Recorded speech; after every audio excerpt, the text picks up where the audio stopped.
Bienvenidos a la primera mesa de opinión de Antioquia para todos ustedes, para Colombia y sobre todo para todos nuestros amigos del mundo entero. Nos han escrito de ciudades que hay veces ni sabemos en dónde están ubicadas. Sí, señor, ¿verdad? Don Germán Mendoza, ¿cómo me le va? Nacho, muy bien, muchas gracias. ¿Qué ha hecho? Trabajar. Enterarnos de las noticias, estar pendiente del programa, publicar por la mañana en Facebook todas las noticias que la gente ve. Eso está bien. Duber, qué bueno, hombre. Le rindió y llegó rápido. Y Nacho, como siempre. Y Hoy como no hay siempre. espanto, A José no hay le dicen, espanto. faltan 10 segundos y es el hombre más rápido para ponerse una chaqueta. Sí. El hombre más rápido. Del oeste. ¿Ah? Ay, ay, ay. Bueno, como siempre, damos inicio a este programa, que nos lo disfrutamos, nos lo gozamos y estamos con todos ustedes aquí. Empecemos con algo de noticias, don José Fernando Gil. Nacho, le cuento. Hoy se reunió Confecop, que es el grupo de cooperativas para el caso seccional Antioquia. Estas cooperativas están bastante preocupadas porque sostienen ellos hay el interés en alguna medida de ir acabando con el movimiento cooperativo en el país, en especial las cooperativas de trabajo asociado. Sostienen ellos que este interés en alguna medida proviene de varios sectores, pero entre ellos el TLC que se firmó con Estados Unidos y el poder que tienen los sindicatos de ese país en este tipo de tratados. A propósito de esto, también dicen que ahora con el OCDE, también ante la presión de estos sindicatos, puede existir interés en debilitar este tipo de cooperativas, aunque en general se sienten bastante afectadas las de muchos sectores. A mí me gustan las cooperativas. ¿Sabe que a mí también, Nacho? Sí, me parece que es un modelo de negocio bonito, interesante. Total. Sí, asociado, Sí. se redistribuyen las ganancias, es muy interesante la ¿Y verdad. por qué de pronto acabarlas? ¿O por qué ir en contra de Pues- este tipo pues, de modelo de negocio? En Colombia realmente son bastantes, pero grandes no son muchas. Son bastantes. Recuerde que sobre la década de los 90 quizás fue el momento del gran auge del cooperativismo. Muchas de ellas se quebraron. Por ejemplo, en el sector financiero afirman que hay en especial alguien en el gobierno que como que no los quiere. Y esta persona sostiene que es porque en esta década de los 90 el gobierno nacional les tuvo que inyectar muchos recursos para tratar de salvarlas. Pero es un modelo que es vigente, que acá en Antioquia, el cooperativismo de Antioquia, diría uno que es de los más grandes del país, es Pues líder. tenemos, a ver, ¿a quién tenemos? Colanta, Sí, cooperativa de lecheros, fuerte, Colanta. grande. ahí, Se ha ahí metido en el mercado nacional con muchos productos, siendo innovadores. es correcto. Y no solo estas, hay cooperativas en el sector financiero, hay cooperativas de ahorro y crédito. Cotrafa, También. Cotrafa, por ejemplo. grande. Muy Consumo, grande. que se está recuperando. A mis amigos de consumo, ojalá que logren salir adelante con empresas de tantos años y de tanta historia. Oiga, bueno, el cambio, se nota. Qué bueno, sí, me se alegra. nota. Y Sí, ojalá, se es nota, que son se muchos nota. empleos, mucha gente, qué rico. Ojalá que les vaya bien. Se asociaron con una marca de supermercados, no recuerdo cómo se llama, y cambiaron totalmente. Uno antes llegaba al consumo y no había nada, y ahora ya hay otra vez surtido, o hay buenos precios. Me parece que se están organizando bien y se está Muy recuperando. bien. Hombre, pues triste esa noticia. Sí, pero siguen dando la batalla y afirman ellos que no se van a dejar sacar, sostienen ellos que, por ejemplo, la reforma tributaria también les quitó algunos de los recursos que ellos manejaban, recursos que destinaban a infraestructura en el sector de educación, que ya ahora no los van a manejar ellos. Sostienen también que en algún momento, no sé si recuerda, hace un año, ellos ponían la queja de que había como cierto interés de las FARC, posiblemente, de integrarse mediante el modelo cooperativo a la sociedad. Y después de que ellos pusieron las alertas de rigor, esta gente ha hecho los cursos y todo, pero todavía no ha arrancado con las cooperativas. Hay cooperativas muy interesantes en Argentina, en Chile, de personas que fabrican vinos. En España son fuertes las cooperativas. Bien interesante. Don Jorge Alonso nos saluda desde Pinecrest, en la Florida. David Henao está por allá en Los Ángeles, California. José, ¿me averiguó el dato? Sí, señor. Cuéntenos qué nos dijeron Le averigüé el dato y le cuento que llamé al doctor Loaiza. Pues pongamos a la gente en contexto. Cuando usted se compra un electrodoméstico, se compra un vehículo o muchos elementos, estos gozan de una garantía por ley, ¿sí? Si a usted su carro en determinado momento se le llegara a explotar o desarmar y está dentro del tiempo de la garantía, pues a usted se lo deben reconocer. Lo mismo suele suceder con prendas y cosas de estas. Sería inaudito que un edificio no tuviera garantías. Yo tengo entendido que los baños, las zonas comunes, hay cierto sobre la pintura, no hay garantías. Pero sobre el edificio per se, ¿qué le dijeron? Nacho, vea, nada menos le busqué al doctor Loaiza con la idea de tenerle el video de la respuesta de él frente a este tema. Desafortunadamente me imagino que está muy ocupado, pero sí nos mandó al menos esto por WhatsApp. Se llama garantía decenal, está en el Código Civil y dice que quien construye debe responder por la estabilidad y estructura del edificio durante 10 años. Lili, ¿este edificio cuántos años tiene? 2008, 2009 se construyó. Va a cumplir ya los 10, está sobre los 10, o sea, mejor dicho, que están de una para pedir la garantía. Ay, Nacho, lo que sí no hemos averiguado es el edificio que está al frente del que presenta las fallas. ¿Hace cuánto lo construyeron? Bernalejas. Pero Bernaleja no tiene ningún problema. Nacho, no tiene ningún problema, pero donde se llegue Pero a está venir al ese lado. edificio, ¿qué? Seguramente va a tener problemas. Y lo que hablábamos ayer, el tema de la implosión, ¿qué va a pasar, por ejemplo, con ese edificio que está totalmente al frente?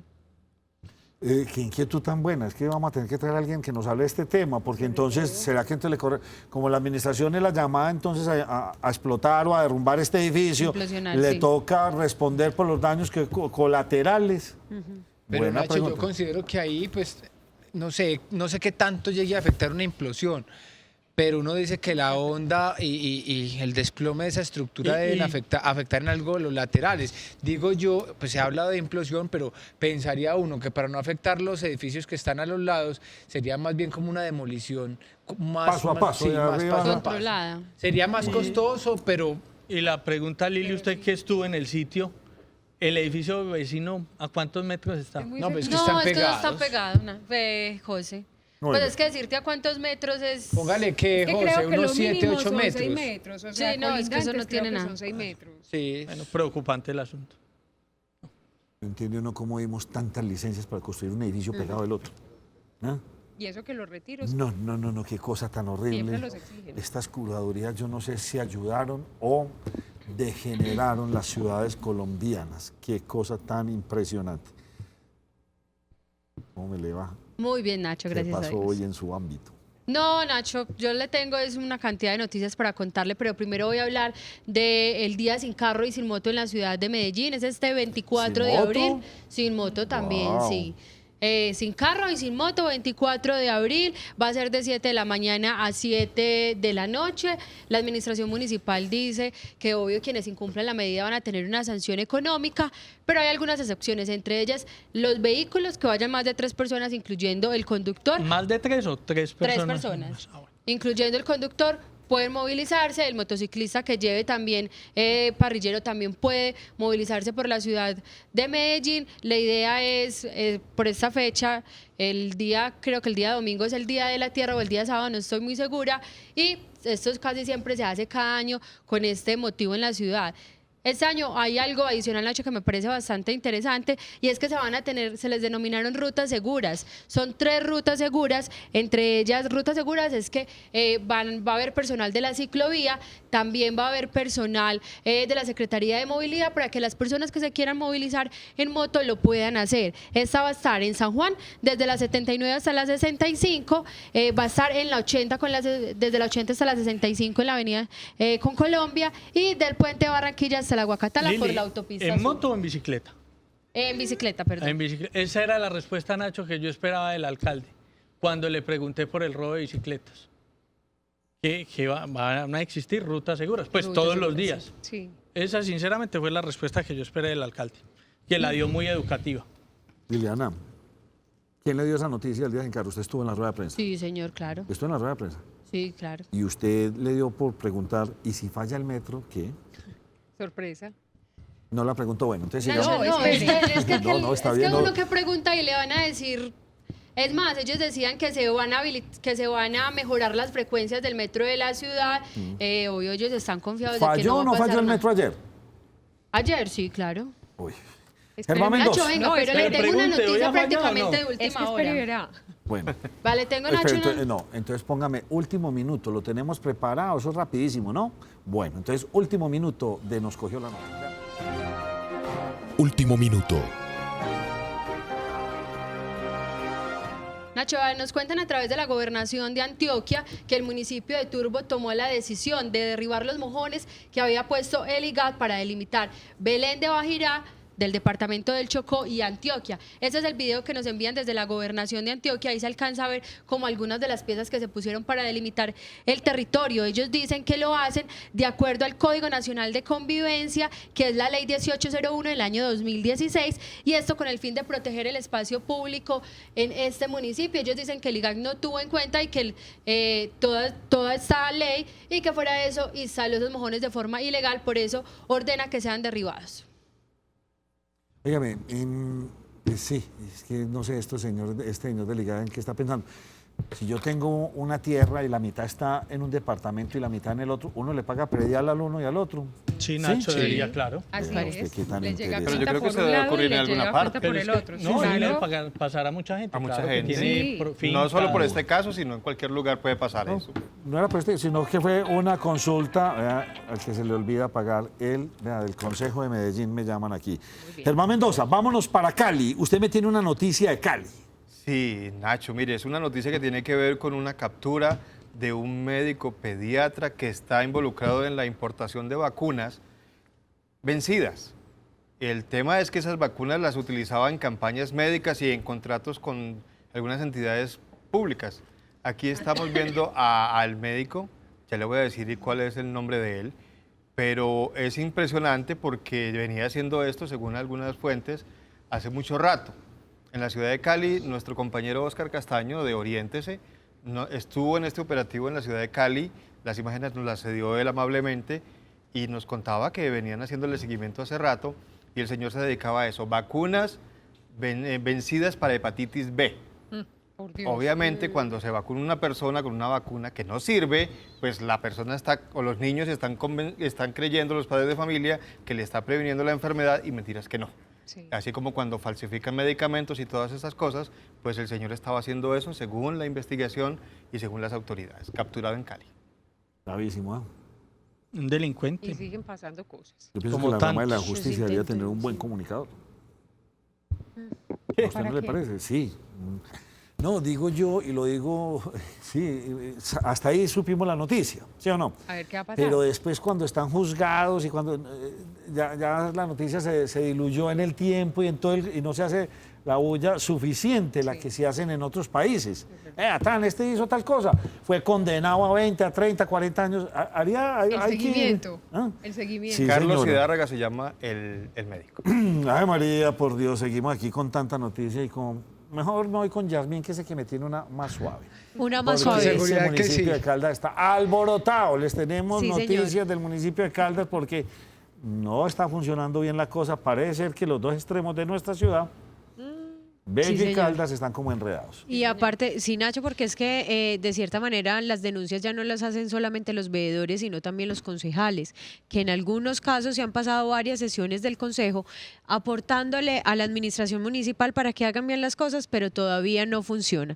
Y de hecho, en próximos días esperamos tener acá un representante del consejo y otra vez invitando al alcalde de Caldas, Carlos Escobar, para que asista al programa y que nos dé claridad no solamente sobre la llamada casa consistorial, que ya no existe, sino también el por qué no se ha construido o no se ha dado ejecución al CDI, que es el Centro de Desarrollo Infantil, ubicado en el Parque Tres Aguas, que también fue una denuncia que hicimos el año pasado. Y adicional a esto, ¿cuáles son los rumores? Si son ciertos o no, la construcción del hospital del suroeste antioqueño, que va a ser en el municipio de Caldas. Pero le tengo una situación o una noticia un poco más amable, y es del municipio de Titiribí. Nos vamos un poquito más para el suroeste antioqueño, municipio, ya que manifiesta el alcalde de este municipio que lleva 16 meses sin ninguna muerte violencia. Sin embargo, manifiestan que hacen un llamado muy fuerte a las autoridades para que le den de una vez el visto bueno a algunas capturas que se hicieron por el microtráfico, pero que, como pasa también en la ciudad de Medellín y en muchas partes del país,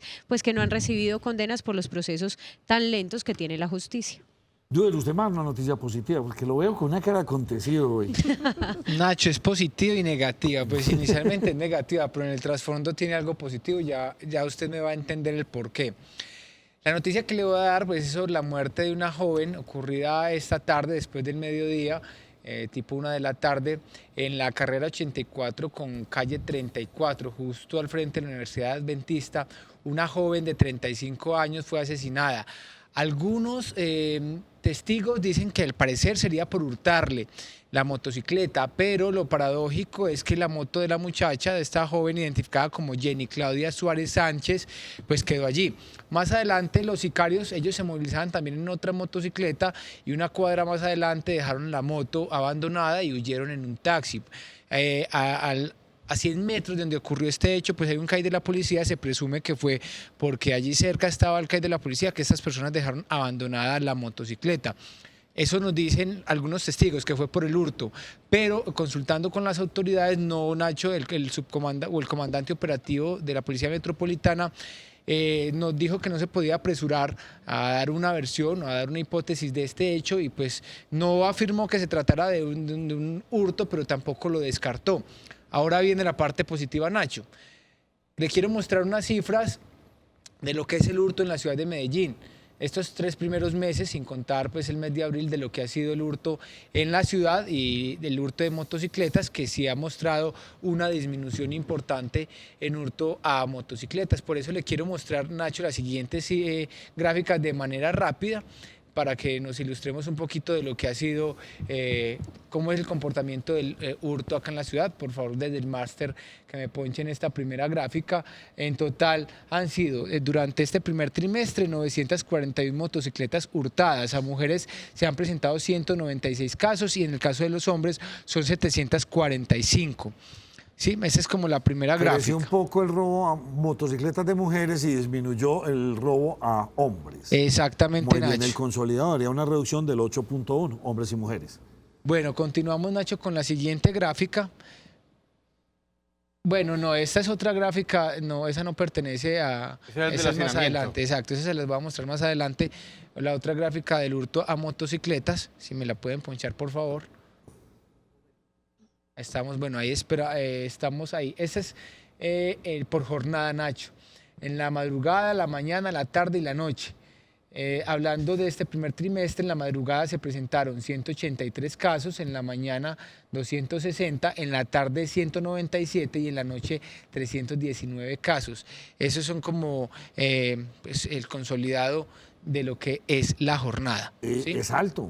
Sí, bastante. Es alto Nacho. porque estamos hablando a razón de 10 motocicletas diarias. Y en la noche, mejor dicho, como que es Sí. la No, pero modalidad mire. Más aprovecho. Está dando, vuélvame a Sí. colocar. la que teníamos antes. Enero, febrero y marzo. Sí. Cada Sí. mes tiene 30 días. Sí. Sí. En los 3 meses se nos robaron 900 y pico, o sea, 300 por mes. Exacto. Muchas. 10 por día, sí. 10 diarios. 10 sí, señor. Y diarias. eso que se ha disminuido, Sí. pues, este 10 delito. diarios. Vamos ahora, Nacho, por rango de edad. Esa es... ¿Por sexo? La ¿Por teníamos jornada? por modalidad. Bueno, quedémonos ahí en la modalidad. Mediante alado se han presentado 597 casos, atracos son 320, por... engaño no se ha presentado ningún caso, por escopolamina un caso y por otro tipo de hechos, pues 17 casos. Y la última gráfica, O sea, Nacho. la tendencia es todas a reducir, están por debajo del 10%, pero vemos reducción Exacto. en todos los casos. Y esta última es por rango de edad, pues allí vemos Ahí yo busco el rango de edad mía.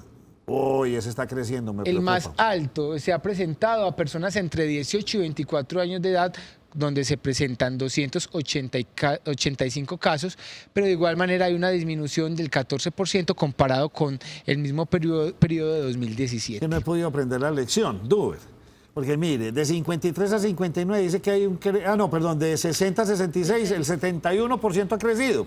Pasó de 7 a 12. ¿Sí? Sí, es real, Nacho. Sí. No, es real, yo sé, José, pero realmente los números Por el otro Claro. lado son los grandes los que hay que mirar. Pero Números y también hay otro porcentajes. cuento ahí, Nacho, que es que si usted ponía a ver, entre 18 y 32 años está la mayoría de la gente que tiene moto. No, total, no, José, Y no, lo que digo es de que... 53 a 66, casi no, nadie lo maneja que digo es moto. que el No, es de los porcentaje es muy porcentajes. grande para el robito de motos. O sea, una motico más que roben y eso quedó en el 80% de Sí, crecimiento. señor. No, está muy bien Y dado. Nacho, muy y bien, por Dube. comuna. Vamos a ver si nos A muestra ver, la última, por comuna. favor, que En los estamos principales barrios cogidos de la ciudad. noche, Aquí pero está. total, tenemos ya una llamada. Miren, Nacho, aquí están las comunas, están todos los barrios de la ciudad de Medellín. ¿Cuál es el barrio con mayor? Aparece Candelaria, el centro de la ciudad, Al ese es centro, 161 definitivamente, casos están que... todos allá juntos. Exacto, todos los delitos Ejido Robledo. tienen un incremento bastante alto en el centro de la ciudad, pero es porque sabemos que en este lugar se mueve más de 1 millón de personas por lo menos diariamente allí en la esa ciudad. intervención al centro obligatoria. O sea, esto se está volviendo el robadero de motos, venta de vicio. Homicidios, de todo. Qué tristeza, qué tristeza. Bueno, Nacho, ese es el lado Dube, positivo de la muchas gracias, noticia. hombre, muy atento usted. Con todo Le el doy gusto, la Nacho. bendición.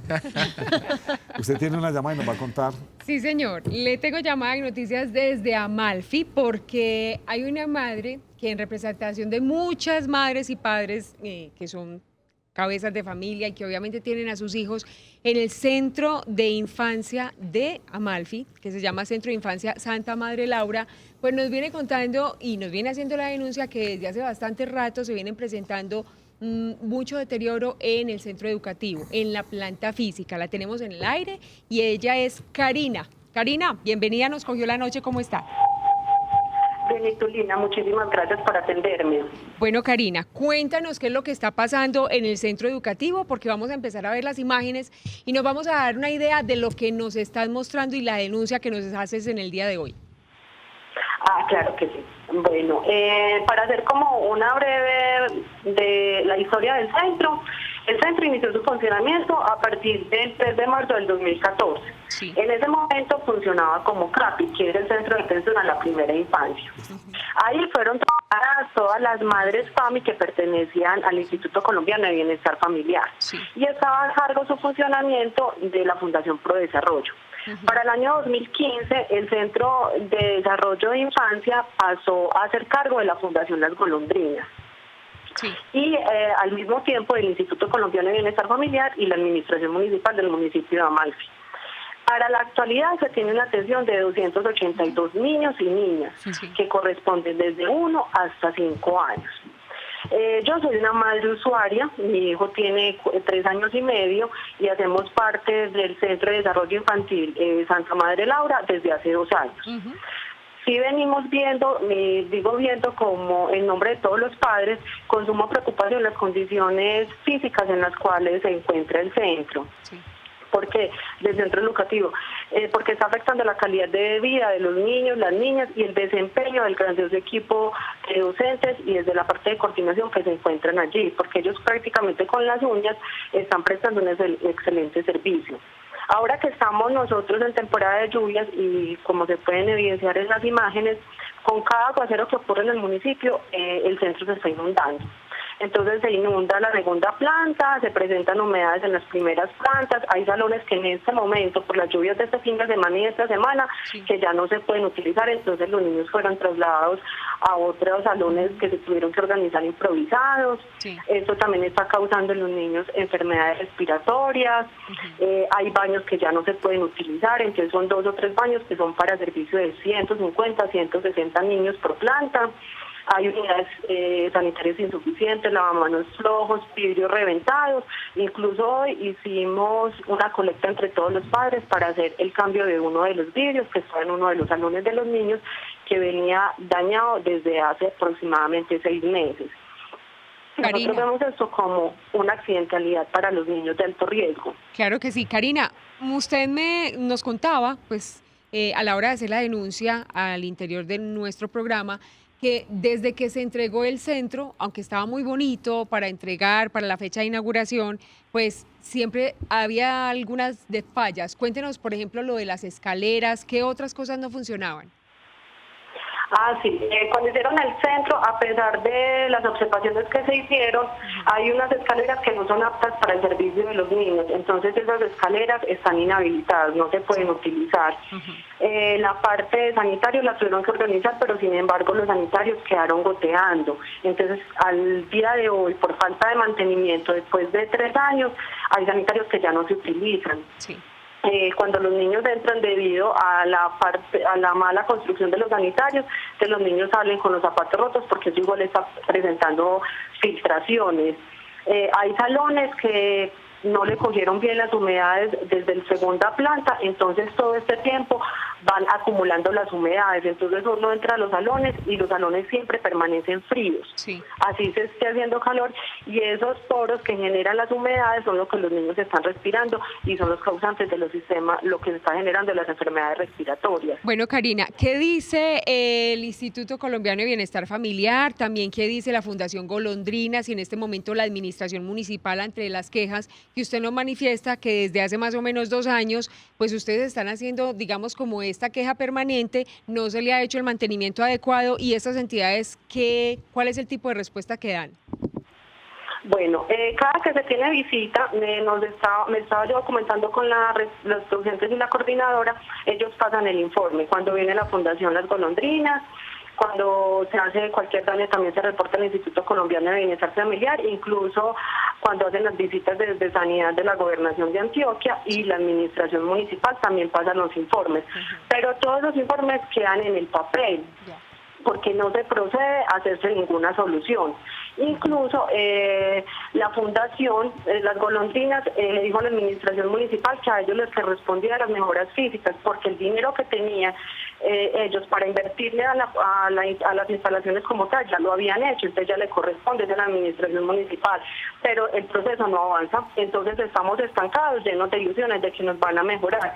Se puede ver también en las imágenes cómo está la zona también de recreación y de zona verde de los niños, está al lado de una quebrada, que los niños también tienen el riesgo de sufrir una picadura de serpientes porque ya han encontrado serpientes ahí. Así es, Karina. Entonces ustedes lo que quieren es la mirada y la ayuda y sobre todo pues el mantenimiento adecuado que le corresponde a la administración, pues entonces hacer un llamado a la Gobernación, Secretaría de Educación, Infancia y Adolescencia, al Instituto Colombiano de Bienestar Familiar, pues porque ustedes han cumplido con la norma de estar vigilantes como padres y obviamente están advirtiendo de manera temprana desde hace mucho rato, pues que se les ponga solución a cada una de las problemáticas. Entonces lo que esperan es una pronta respuesta y seguir haciendo un acompañamiento. Sí, lo que nosotros estamos esperando es hacer la denuncia pública para que los entes correspondientes, desde la Gobernación de Antioquia, que viene a ser como la cabeza del centro, hasta la administración municipal, puedan proceder al segundo paso, que es hacer las mejores respectivas. A los entes competentes, porque la solución no es sacar los niños, ni mucho menos cerrar el centro, porque hay niños de escasos recursos, la mayoría son niños de escasos recursos, que la alimentación depende de ese centro. Entonces, antes de cerrarlo, hay que ellos nos hagan las ayudas, porque estamos desesperados a que nos puedan mejorar las instalaciones, y que las docentes y tanto la coordinadora puedan prestar un excelente servicio, porque somos nosotros los padres de familia que estamos desesperados y estamos haciendo este llamado. Bueno, Karina, muchísimas gracias, vamos a estar muy pendientes, nos va contando cómo sigue la situación y pues gracias por estar pendiente de Nos Cogió la Noche. Ay, sí, muchísimas gracias a ustedes que por medio de este programa tan maravilloso nos aceptaron esta denuncia para poder hacer eco y que nos puedan escuchar afuera del municipio para mirar a ver qué se puede hacer por toda esta infancia y más que estamos en el mes de los niños. Claro que sí, muchísimas gracias. Oiga, Nacho, voy a aprovechar y le voy a mandar el saludo directo que le enviaron ahorita en la tarde desde la zona de Laureles a toda la mesa de trabajo. Don José Fernando y la señora Martica mandan un saludo muy especial, un abrazo. No se pierden, Nos Cogió la Noche, les encanta el formato del programa y que a cada uno, mejor dicho, les tiene un saludo muy especial. Ya le di la razón, don José Fernando. Escuché que dijo saludo. Sí, señor, un saludo bien especial. Pues, le tengo otro saludo para la gente de Sopetrán. Sí. El embajador en Medellín, Freddy Gutiérrez, estaba acá, me lo encontré allí en un centro comercial. Él es de Sopetrán y que por favor le mandemos un saludo a toda la gente de Sopetrán que nos ven a esta hora. Saludos para Freddy y para la gente de ese municipio del occidente. ¿Usted sabe qué tiene Amalfi? ¿Por qué se destaca? El Tigre de Amalfi. Eso, una cuadrícula. Es el mejor, es de los municipios más bien trazados. Y fue un ingeniero que no me acuerdo cuál era el apellido, pero trazó como 2 o 3 municipios. Sí, impresionante. Nacho, y a propósito de saludos, Walter ayer en la Asamblea de Argos también le manda un saludo a usted y a todo el equipo.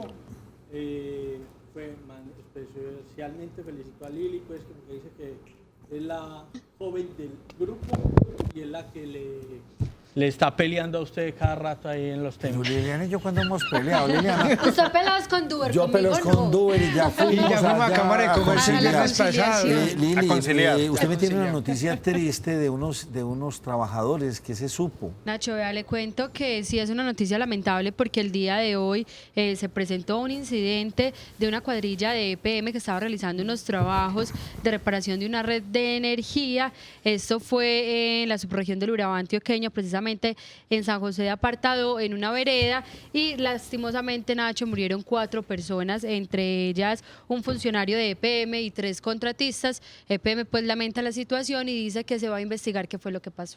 Vamos a hacer una muy breve pausa, volvemos con ustedes y más invitados aquí al programa.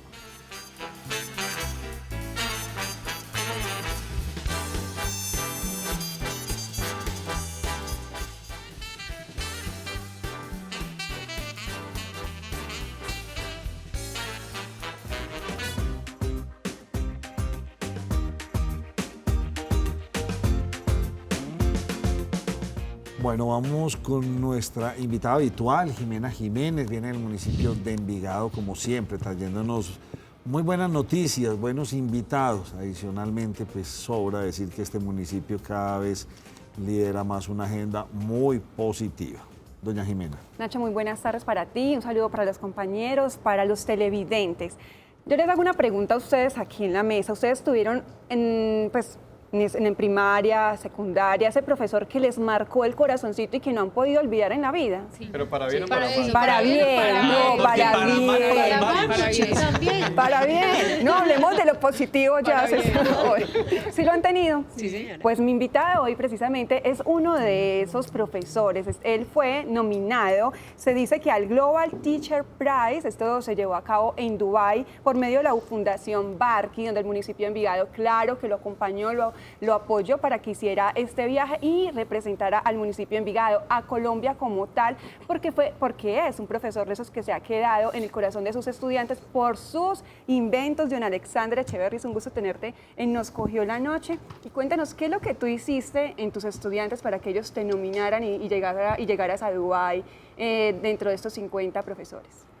Buenas noches, muchas gracias por la invitación. Primero que todo, nuestros estudiantes son inventores. Gracias a las clases de física y de ciencias naturales, trabajamos con niños desde el grado primaria hasta bachillerato en la construcción de máquinas y prototipos. Gracias a estas máquinas hemos obtenido 2 años consecutivos el Premio Nacional al Inventor Colombiano. Estas máquinas han tenido varias utilidades, han ayudado a purificar el aire, al control de plagas y vectores patógenos, como es el caso de la Aedes aegypti, que es el que genera dengue y zika.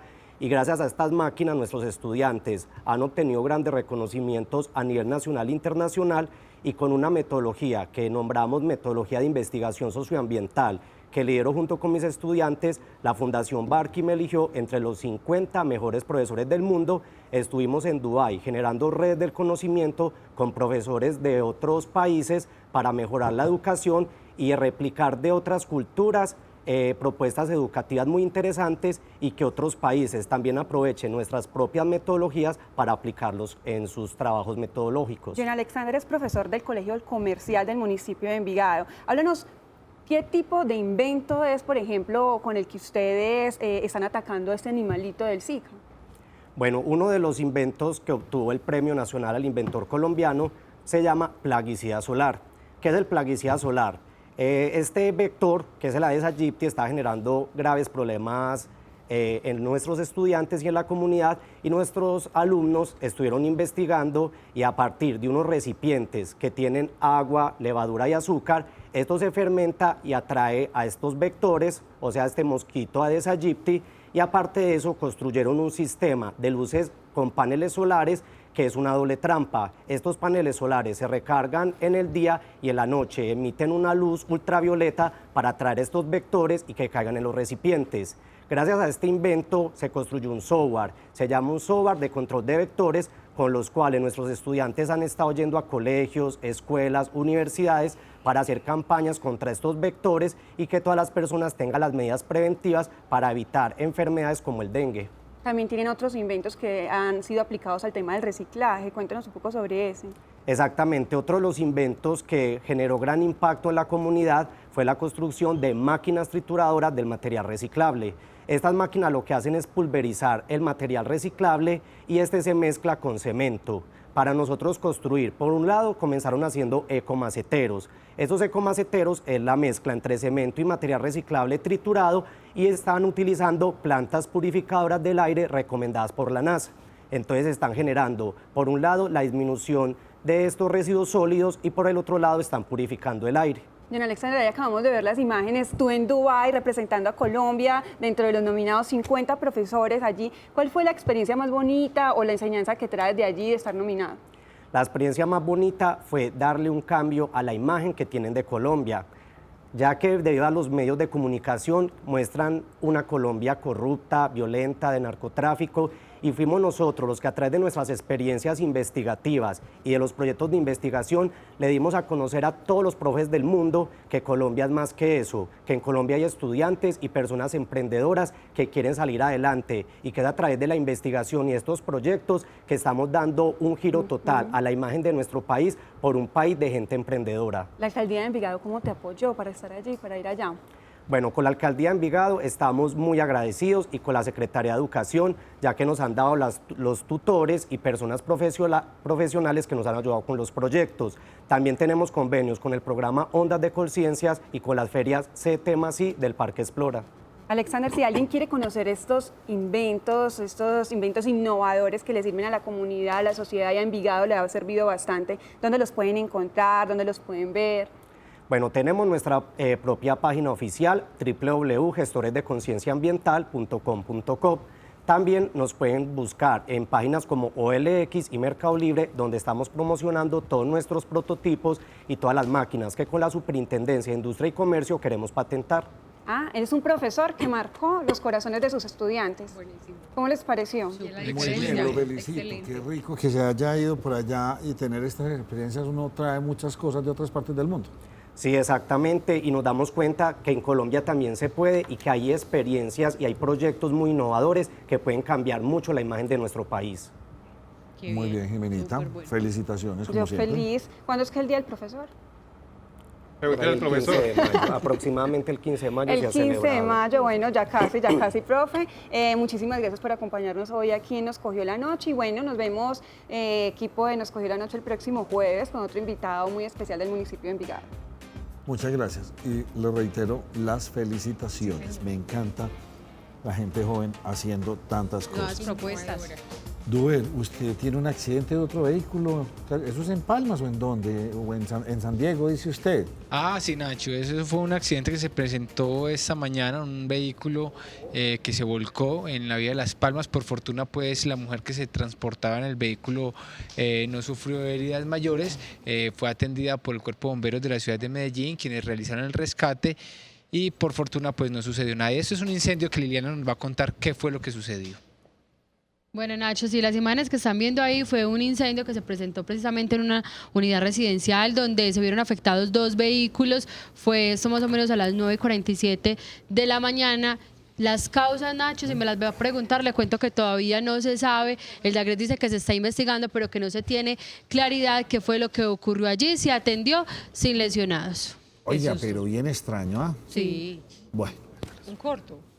No se sabe, habrá que esperar. Dos carros. Bueno, Germán Mendoza también, no sabía yo la noticia, no sé por qué, hoy estuve como en función de otras cosas, no sabía que este delincuente, mejor dicho, me voy a controlar la lengua para no decir más cosas aquí que no debo decir, pero este delincuente que se hace llamar guacho, que es un guache, secuestró a otras 2 personas, Germán. Sí, señor, mire, más adelante vamos a ver el video, pido que no lo mostremos todavía porque quiero escuchar lo que ellos dicen y tiene subtítulos y todo, donde ellos piden al gobierno ecuatoriano que les ayude, pero le voy a dar los nombres de estas personas: Oscar Efrén Villasís Gómez y Katy Vanessa Velasco Pinargote. Ella tiene 20 y él tiene 24 años, fueron secuestrados, en la frontera entre Colombia y Ecuador, son ecuatorianos. Dicen las informaciones de la policía y de las autoridades que ellos habían vendido una motocicleta y fueron a cobrar el dinero. En ese momento, mientras iban a cobrar el dinero, fueron secuestrados por esta gente de alias Guacho y eso fue el 11 de abril. Se perdió comunicación con ellos, con los familiares y lo que apareció después es un video enviado por los canales oficiales. Mire, el señor alias Guacho tenía una comunicación, un canal habilitado para hablar con el Ministerio del Interior de Ecuador para el tema de los periodistas secuestrados y el señor mandó por ahí el video. Prueba de supervivencia de estas dos personas y quiero que veamos el video, por favor. Señor presidente, le dice a usted que por favor nos ayude, que nos dé la mano. Que no nos pase lo que nos pasó a los periodistas. Nosotros tenemos hijos, tenemos familia que ir a ver al Ecuador. Nosotros no tenemos nada que ver en esta guerra, por favor, señor presidente. Denle lo que ellos quieran. Nosotros simplemente somos ciudadanos del Ecuador, no tenemos nada que ver en este problema. Por favor, señor presidente, denos la mano, usted también es padre, ayúdenos. Vea, nosotros no tenemos nada que ver con estos problemas en esta guerra. Solo queremos regresar a nuestra casa y ver a nuestros hijos. No tenemos nada que ver aquí en estos problemas que tienen que, por favor, denle lo que ellos quieran, a que nos suelten y nos dejen libres y no nos pase lo que nos pasó a los periodistas. Pues es estremecedor, Nacho, este video de esta persona suplicando que el presidente Lenín Moreno del Ecuador haga algo para que cumpla las peticiones de este señor Guacho con su grupo de delincuentes que los secuestró, repetimos, cuando ellos iban a cobrar un dinero de una venta de una motocicleta. No tienen nada que ver, uno no entiende qué tienen que ver esas personas, que tenían que ver los periodistas. Este señor Guacho yo no sé qué pretenderá. Pero, terrible la cosa. La respuesta, perdón, Duber, del gobierno de Ecuador es que no va a negociar con criminales, que nada de negociación, que van a intensificar los operativos hasta dar con la captura o la muerte del señor Guacho. Y pues ahí está en el medio de estas dos personas que son simples comerciantes ecuatorianos. Nacho, precisamente el embajador de los Estados Unidos que estuvo hoy en un evento con el alcalde de la ciudad de Medellín mencionó que se va a brindar un apoyo tanto al gobierno de Colombia como al gobierno de Ecuador para dar captura con alias Guacho. Él mencionaba que no se pueden dar más detalles de cuál va a ser ese apoyo que va a brindar el gobierno de los Estados Unidos y que todo depende mucho de las peticiones que tengan ambos gobiernos, el de Ecuador y el de Colombia. Yo como que, perdón, no, es que sigo pensativo, o sea, muchos jóvenes en la actualidad no les tocó vivir esa época del secuestro en Colombia tan horrorosa. Ver esto ya es algo como extraño, pues demasiado inaudito, pero lo conmueve a uno, qué susto, y más con el antecedente de 3 asesinatos la semana pasada, por Dios. Y volver a esa época de violencia. 16 o incluso hasta más, sí, que fue tan aporreado el país por el flagelo del secuestro y que finalmente los están tomando como presos políticos, dado a la solicitud que hacían con los periodistas que asesinaron, que lo querían intercambiar con personas de su grupo armado que estaban en la cárcel. Y ahí es donde uno dice, pues, ¿por qué razón los están tomando como presos políticos cuando no tienen que ver nada con el conflicto? Pero acá, Yasmín, yo digo que no es tanto que sean tenidos como presos políticos a estas dos personas. Lo digo que es más como una para disminuir la presión que de pronto vienen haciendo las autoridades del Ecuador y Colombia en la persecución contra alias Guacho, porque esta persona debe estar acorralada, como indican las autoridades, pues están tras de él, entonces con el ánimo de bajar la presión y para evitar de pronto algunas acciones o operativos contra él, pues tomaron estas dos personas como prenda para que no los vayan a asesinar y que tengan que ir mucho más lentas las acciones de las autoridades. Se puede leer de esa manera. Nuestro invitado, vamos a hablar con el tema interesante y creo que de pronto nos puede dar alguna luz, es el señor Gustavo Adolfo Soto, experto en geopolítica, quien le doy una muy cordial bienvenida a Nos Cogió la Noche. Muchas gracias por haberme invitado al programa.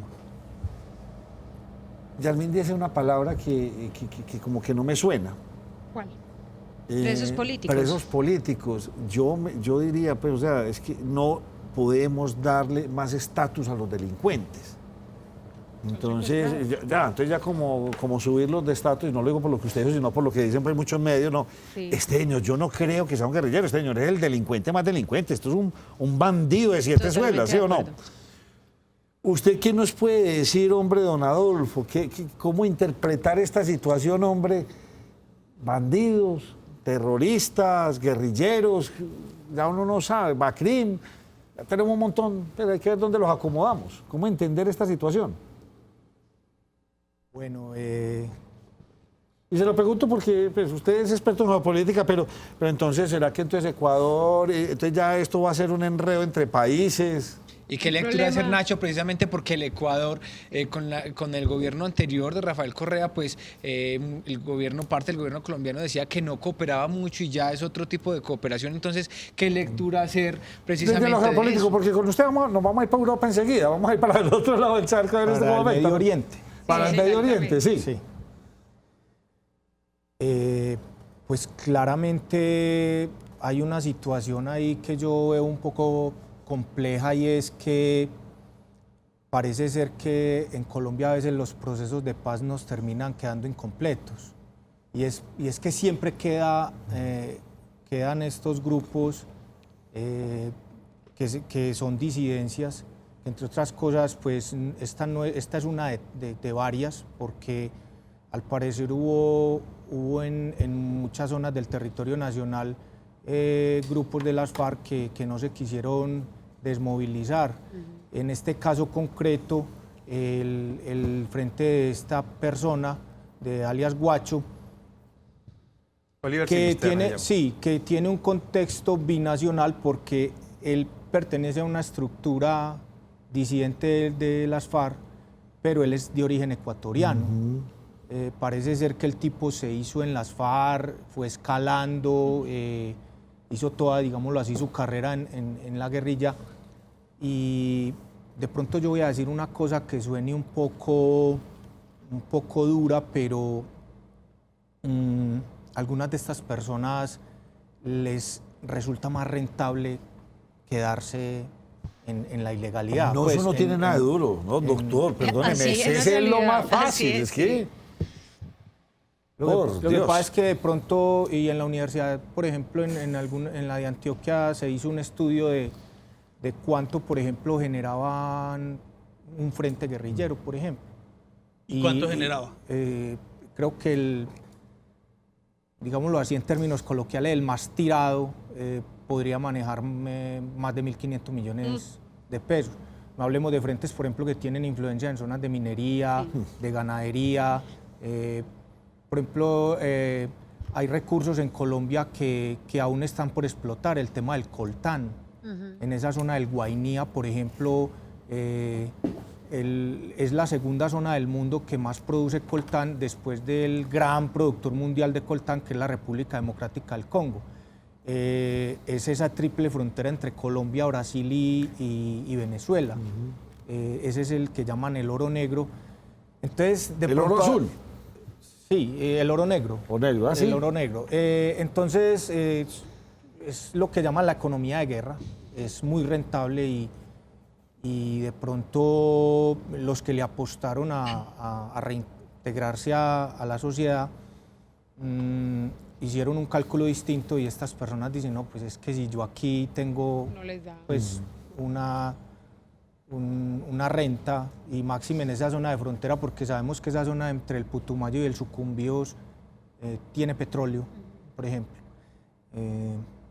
De pronto ellos hacen esos cálculos y en la geopolítica, uno que estudia estos temas, a veces no, casi siempre en la geopolítica, no solo local, sino regional y mundial, lo que mueve es el tema económico. Dijo usted una palabrita que yo quiero que usted me la explique a los televidentes. ¿Qué quiere decir geopolítica? ¿A qué hace referencia esta palabra para que los televidentes entiendan el por qué está usted aquí hoy con nosotros?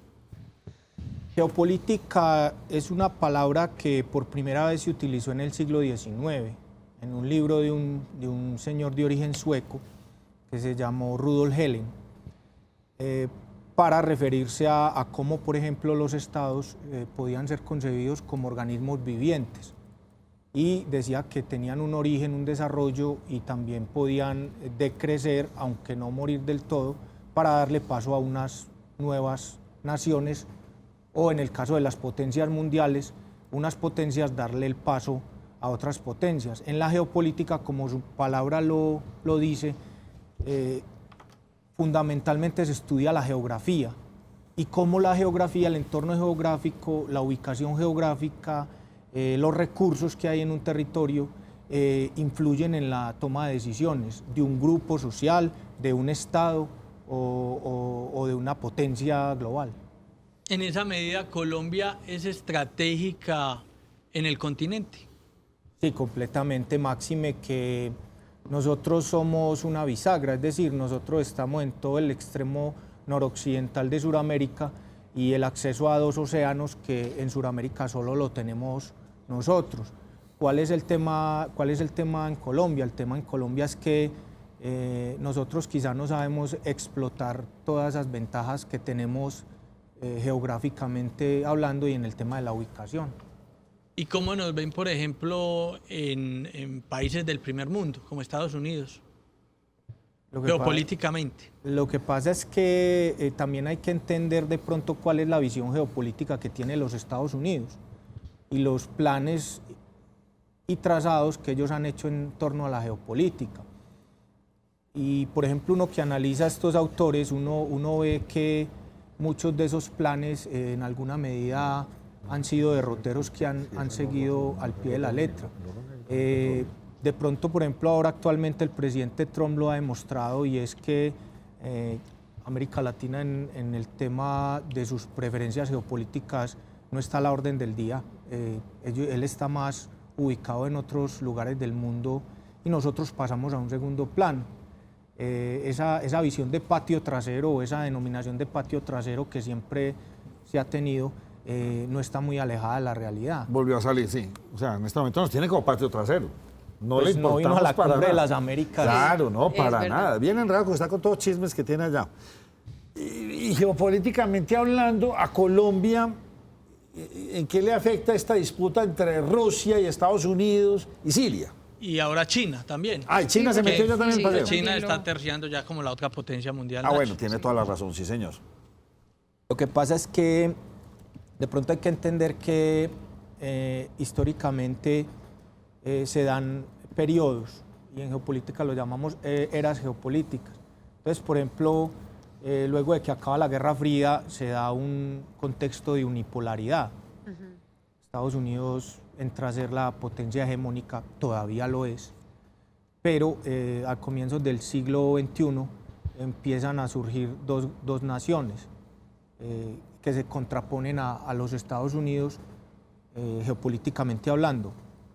Ojo, quiero hacer una afirmación y es la siguiente. Hoy en día la disputa no es entre las grandes potencias, pues no es ideológica y no es económica. ¿Por qué? Porque, digámoslo así, la disputa entre las grandes potencias actuales a nivel global es una lucha intercapitalista, o sea, todas son capitalistas, le hace Rusia, le hace China y le hace los Estados Unidos. A diferencia del periodo de la Guerra Fría, que pues habían dos modelos contrapuestos.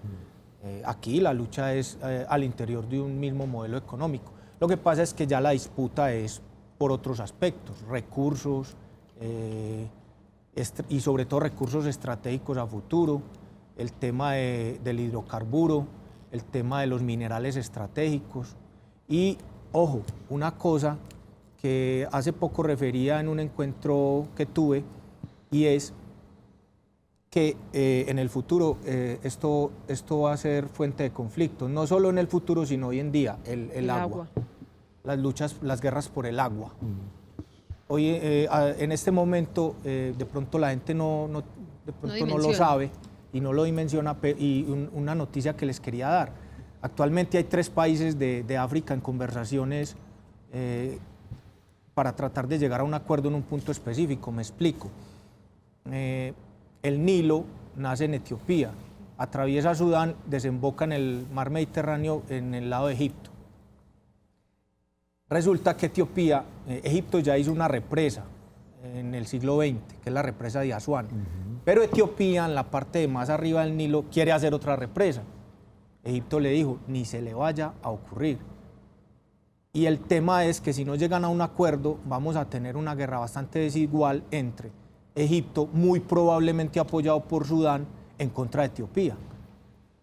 Y Etiopía con los mismos derechos sobre el río que pasa por su territorio. Que nace. Entonces, Que nace, sí, por eso, es que es muy complejo. por ejemplo, para hablar del tema de lo que está pasando en Medio Oriente con respecto al agua, les pongo un ejemplo. Yo sé que ustedes han oído hablar de un territorio que se llaman los Altos del Golán. Sí. Esos Altos del Golán eran territorio de Siria hasta la guerra de los 6 días en el año de 1967. ¿Qué pasa? Que en esa guerra de los 6 días, literalmente, digámoslo así, duró 6 días porque prácticamente el Estado de Israel acabó con las defensas aéreas de Siria y de Egipto. Israel se queda con los Altos del Golán y no creo que los vaya a devolver por una razón, y es que de ahí nace buena parte del agua que surte al Estado de Israel.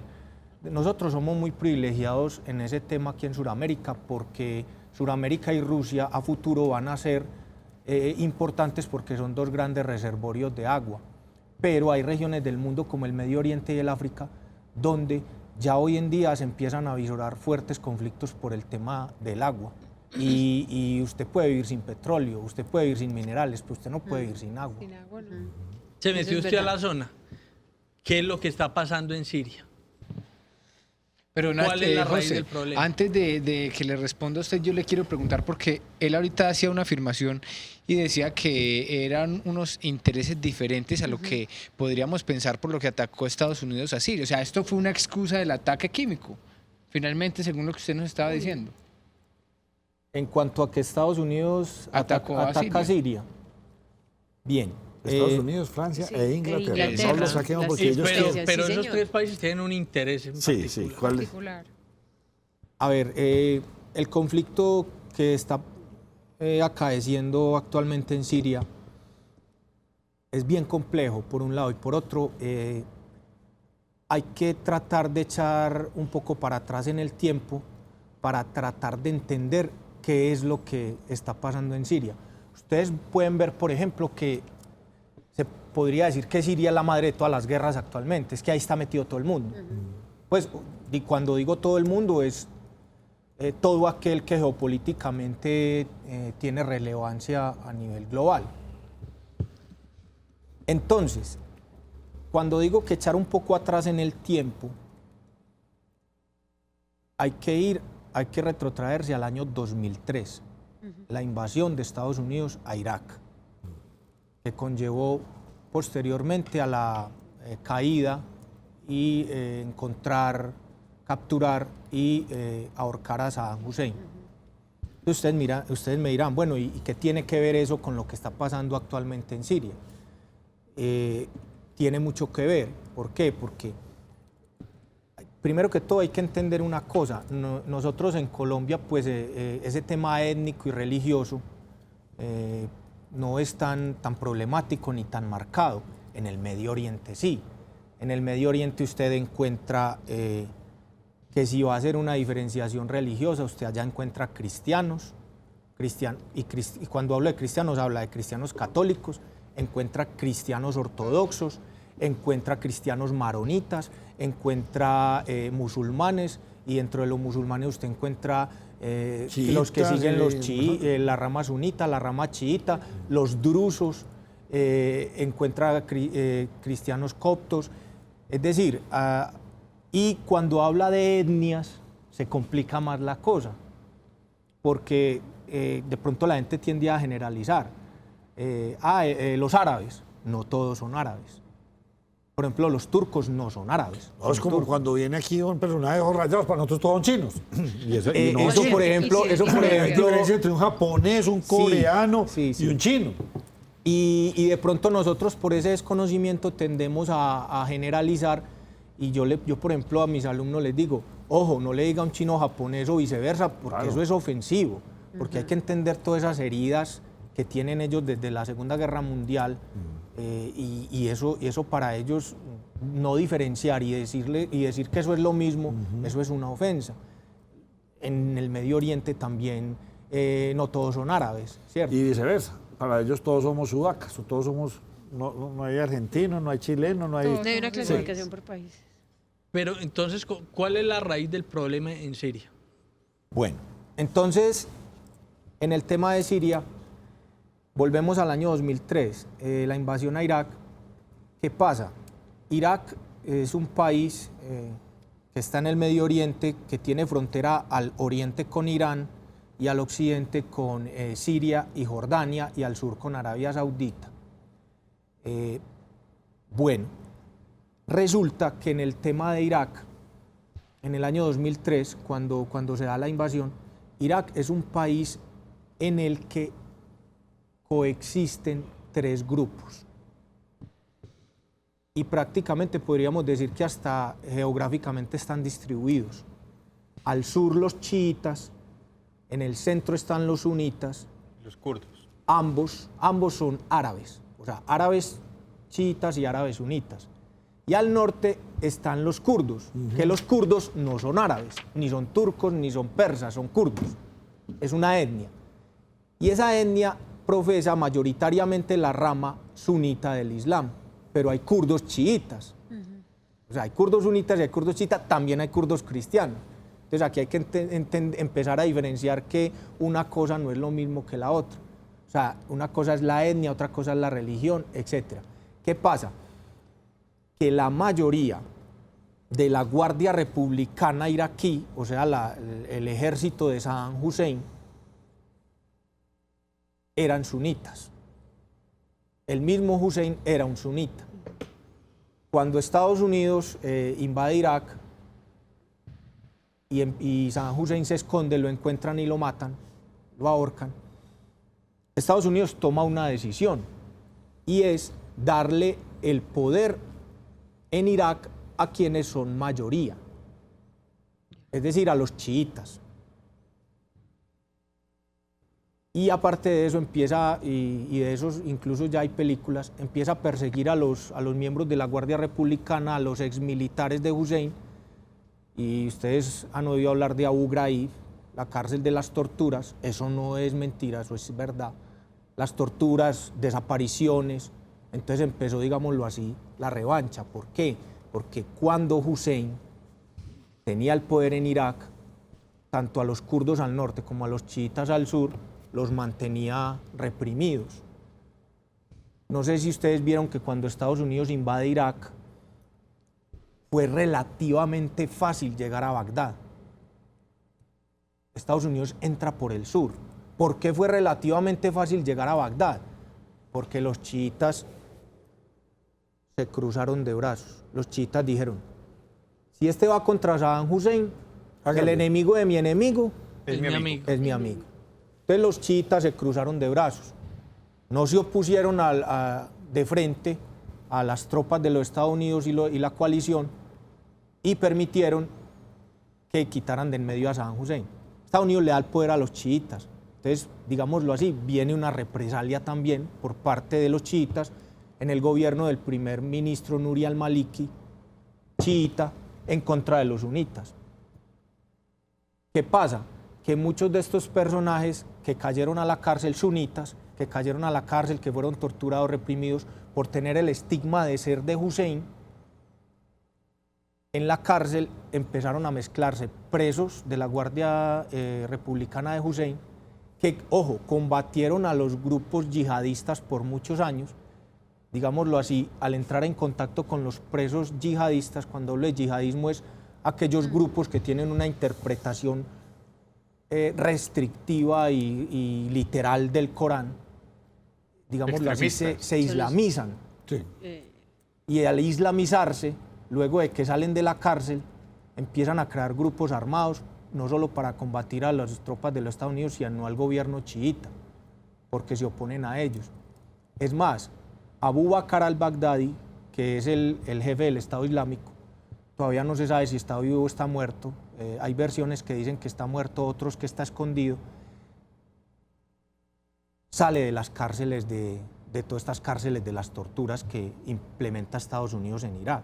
O sea, para que los televidentes no entiendan, casi que son Osama Bin Laden. O sea, los extremistas hasta al máximo, ¿no? Sí, es una interpretación del Islam literal. Literal, sí, muy dura. Y muy dura, restrictiva. Por ejemplo, ellos que...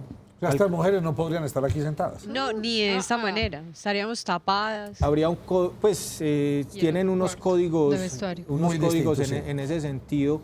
Entonces, de ahí, de esos grupos islamizados, de exmilitares de Hussein, ojo pues, ya tienen entrenamiento, ya venían con entrenamiento militar, adquieren la ideología religiosa, muy calcada, muy parecida, y aquí es donde entra la geopolítica, al wahabismo saudita. El wahabismo es una interpretación radical, restrictiva, usted me disculpa, literal. Lo que hace aquí, está muy interesante el invitado, pero está muy enredado el tema. No sé quién es quién. Oiga, es que es demasiado complejo entender esta cultura del Oriente Medio. Sí, es difícil. O sea, para nosotros son talibanes, extremistas, pero lo que usted nos está diciendo pues es que todavía no hemos llegado a Siria. Todavía Y además porque es que son muchas cosas. Hombre, este señor se va a quedar toda la vida matando gente a diestra y siniestra. Este señor es otro Saddam Hussein. Pero yo le quiero preguntar, Bashar para al-Assad. complementar la pregunta de Nacho, usted va a hablar de Bashar al-Assad, porque es que el otro día leía unas publicaciones que hablaban de que el señor al-Assad es más bien de puertas abiertas, que no son tan extremistas allá, que las mujeres tienen libertades, que no ha querido vender su petróleo, que lo maneja el Estado, una cantidad de bondades que hablan del señor al-Assad, mientras que otros dicen es que se han sucedido el poder desde antes de toda la familia y se lo entregan de generación en generación y están haciendo lo que están haciendo, acabando con su propio pueblo. O sea, ¿cuál de las dos es cuál de las dos es la verdad? ¿Cuál de las dos es la verdad? ¿El tipo es malo o es bueno? Germán, Sí. Germán, mira, es complejo entender esto. ¿Qué es lo que pasa? En el Oriente Medio, y de pronto es un poco tratar de abstraernos, en el Oriente Medio quizá encasillar lo que pasa en el Oriente Medio y tratarlo de entender desde de pronto el discurso occidental de la democracia y de los sistemas políticos occidentales, no va o sea, Claro, te no lo vas vamos a a entender. enredar. ¿Qué es lo que pasa? Que pongo un ejemplo para salirme un poco del tema, pero no me voy muy lejos geográficamente. Pero es que para entender todo esto necesita una carrera de 5 años de historia. Y aquí en 20 minutos no. Sí, no, es que es así de complejo. Y no lo digo pues con el ánimo de ofender, pues que requiere mucho tiempo para poderlo uno entender. Pero bien, pues. Es tribal, o sea, hay un tema tribal muy fuerte en el Oriente Medio y en África del Norte. El ejemplo que iba a poner era Libia, la Libia de Gaddafi. Sí. La Libia de Gaddafi. ¿Gaddafi qué hacía? Voy a decir claramente, Gaddafi cogía el poder y lo repartía entre las tribus beduinas de Libia. Sí. El PIB per cápita más alto de África. PIB per cápita es el PIB dividido el número de habitantes. Obviamente era más alto que Sudáfrica. Sí. Obviamente era más alto que Sudáfrica porque pues Libia eran 5 millones de personas, Sudáfrica son casi 100. Pues. Entonces, ¿qué pasa? Los países europeos y Estados Unidos se meten a derrocar a Gaddafi. Pregunto, ¿qué es hoy en día Libia? Cuéntenos. Es un país en el cual tres facciones se disputan el poder. Y siguen Casi agarrados. un Estado fallido. Sí. No hay un poder monolítico central. Por eso digo, entender este tema desde el discurso de la democracia occidental es muy duro. ¿Por qué? Porque es que estos personajes tienen que repartir el poder entre las distintas etnias y las distintas tribus, porque si no, tratar de, digámoslo así, tener las riendas es muy complicado. ¿Quiere decir usted que en algunos sitios del mundo pueden ser hasta mejores las dictaduras que la democracia? Lo que pasa es que es muy complejo ese tema. Pero no, usted no está desacertado. Es que usted vaya a Libia, el mismo Egipto, y siga metiéndose para allá. Funcionan más las dictaduras porque es que lo que está diciendo nuestro invitado son una cantidad de pueblos etnias. tribales, es como decir, imagina aquí, pues costeños contra caleños, contra paisas, contra bogotanos. Sí. Somos distintos, pero nos El entendemos. desafío. Pero Sí. métale a eso que no. Entonces usted cree en un Dios de este color, yo Sí. creo en otro de otro, yo hago este. Es así de complejo, porque ya entra toda la religiosidad a cambiar todo el concepto. Exacto, inclusive eso, incluso hay divisiones hasta por la interpretación. Eso es. Hay, por ejemplo, hay sunitas ibadíes, hay sunitas salafistas, dentro del mismo sunismo. Como tendencia. Como tendencias, porque hay escuelas de interpretación inclusive. Miren, por ejemplo, para no ahondar mucho y porque de pronto se torna un poco denso, no es la misma posición frente a, por ejemplo, las mujeres y a libertades que tienen, por ejemplo, Arabia Saudita que Túnez o que Turquía, sí. Porque son interpretaciones distintas. Sí. Irán y Arabia Saudita occidentalizando un poquitico y las mujeres han ido ganando territorio que esperemos que no lo pierdan. Eso sí, pues, ojalá que no lo pierdan. Entonces, incluso las mujeres kurdas no llevan velo y son sunitas. ¿Por qué? Porque es la forma de interpretar la ley. Volvamos al tema de Siria. Sí. ¿Qué es lo que pasa? Que en Siria, en el Oriente Medio, hay países donde los sunitas son mayoría y en otros donde los chiitas son mayoría. La mayoría del mundo musulmán es sunita, casi el 85-90%. El 10-15% son chiitas.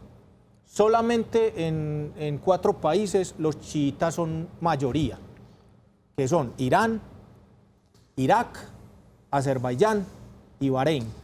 En el resto son minoría. Sí. En Siria, Bachar al-Assad pertenece a una tribu que se llaman los alawitas.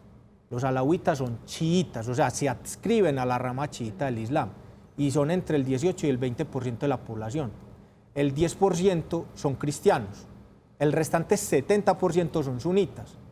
Entonces, ¿qué pasa? Que en Siria la minoría manda sobre la mayoría, pero esa minoría le permite a sunitas moderados y a cristianos, o le permitía, pues en el caso de Bachar al-Assad, practicar su religión porque Bachar al-Assad no se adscribía a un Estado islámico, es decir, era un régimen laico, permitía la práctica de la religión sin que fuera una política del Estado. Ese 10% creo que es el porcentaje más alto entre esos países de cristianos, por ejemplo, en Siria. Y en el Líbano también.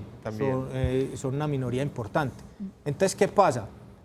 Que como Bachar al-Assad no adscribía a su país como una república islámica, o sea, no hacía esa mixtura como si lo hace, por ejemplo, Irán o Arabia Saudita, siendo el uno sunita y el otro chiita, porque es que esa es otra pelea que hay en Siria.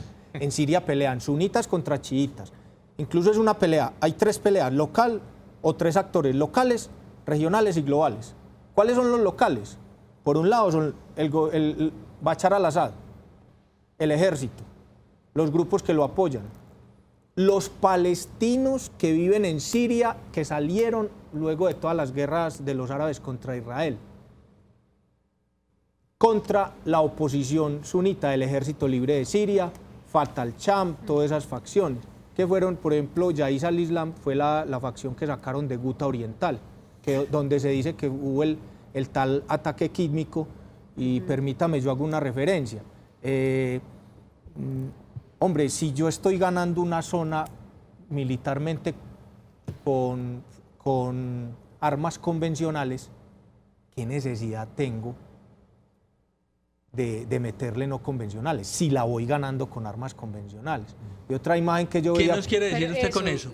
Que es falso lo de los ataques químicos. Exactamente. No, Pero o sea, entonces las imágenes, ¿qué? yo estoy planteando la pregunta, es, si yo voy ganando una zona, que en este caso es Ghouta Oriental, está muy cerca, es una periferia de Damasco, si yo la voy ganando con armas convencionales, porque al-Assad la iba ganando, de hecho usted, por ejemplo, mete por internet, por Google, mapa interactivo de la guerra en Siria, y hay una página donde a usted le muestra el día a día de la guerra en Siria y le muestra cómo va cambiando el mapa, las acciones que se van generando en cada territorio, iba mostrando cómo al-Assad iba ganando Ghouta Oriental, solo le faltaba Duma, que fue donde se dio el ataque químico. Y una imagen, perdón, que me pareció curiosa de internet es que muestran una pipeta grande de esas de gas encima de una cama.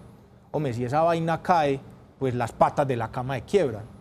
Y la cama tenía sus patas intactas. Pues. Pero entonces, de cierta Estaba manera, ¿eso puesta. es un montaje o fue un montaje o un artilugio todo elaborado por Estados Unidos para poder hacer presencia directa ahí? ¿O qué es el indicio? Porque finalmente las imágenes que rodaron por el mundo daban fiel muestra de que había sido un ataque químico.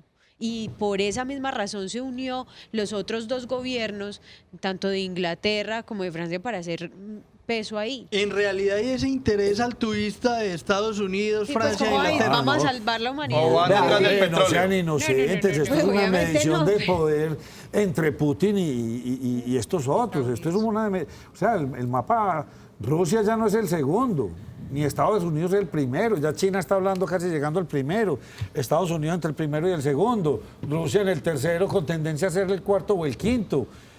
Porque Alemania, Francia, Inglaterra como grupo son fuertes. O sea, habría que entender eso políticamente desde ese otro panorama, ¿o estoy equivocado? Sí, a eso iba. Contesto tu pregunta y después le complemento lo que usted dijo.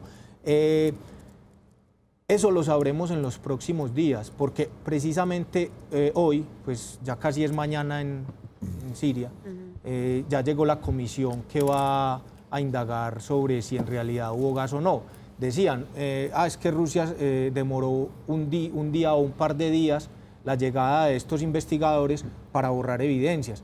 Si hay una explosión de una pipeta y el cloro o el gas tóxico impregna, pues yo pienso que es muy, muy, muy complejo esconder eso. Pues ¿cómo esconde, por ejemplo, que usted en un vecindario explotó o se diseminó una cepa o un gas tóxico?